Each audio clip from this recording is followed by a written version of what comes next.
Now going to question 21, here we have an inequality. And if we're thinking about graphing it, we have to get it into like a y equals mx plus b format. And we can compare the inequality to the line. So I'll show you what that means. So take away 2x from both sides. Negative y greater than negative 2x plus 883.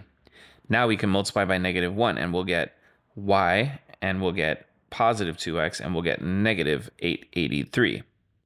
And for inequalities, if you multiply or divide by a negative, you reverse the inequality. So now we have it in a y equals mx plus b format. So we'll compare it to the y equals mx plus b line that's related to this inequality.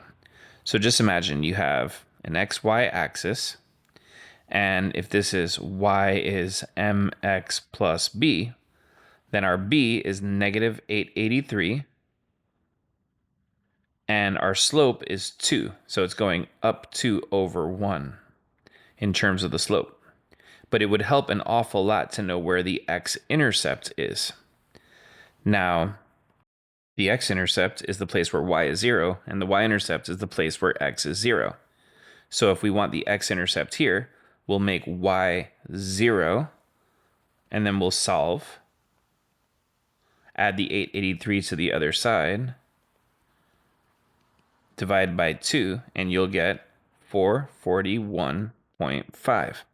So this right here is 441.5 on the x-axis. In other words, it's 441.5 comma 0.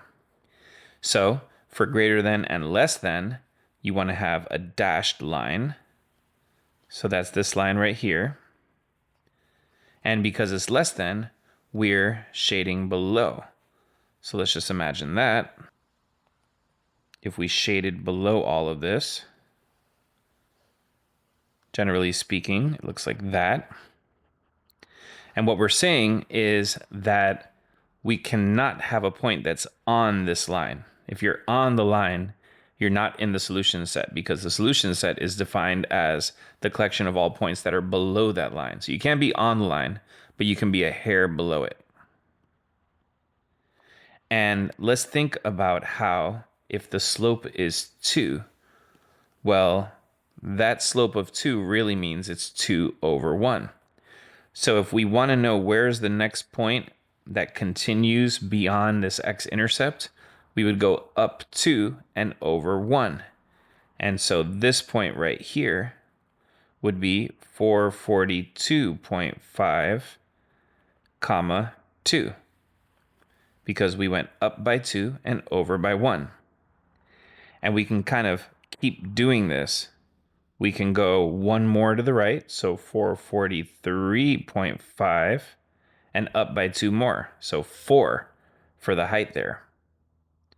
And let's continue it the opposite way. Right over here, if we go down 2 over 1, you'll have 441.5 and negative 2 for your y value. And down 2 and over 1 again.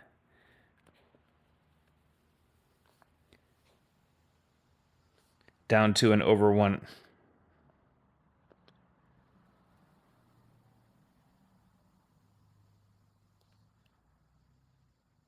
And down 2 and over 1 again. And we'll have a height of negative 4 and an x value of 440.5. So it helps to have all of these values so we can really figure out what points fit and don't fit. By the way, the x-intercept, I'm just going to go ahead and label it as 441.5, comma 0, because that's what it is. And let's start figuring out which of these fit. If we look at answer choice A, that has a point at 440, comma 0.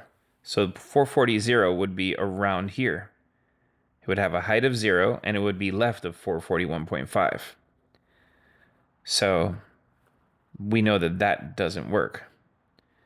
And we have that same point here as well. Now on C, we have 442.0. And that actually works well because that would put us like right around here, to the right of 441.5 at 0. So that's in the solution set. What about 440, negative 2? Well, right here, we've got 441.5, negative 2. That's this point that I'm going to highlight in red right now. So if we stayed at the same height but went to the left to 440, it puts us around here, which is out of the solution set. So 440, negative 2 is out, and we've narrowed out points from A, B, and C, and therefore the answer has to be D here.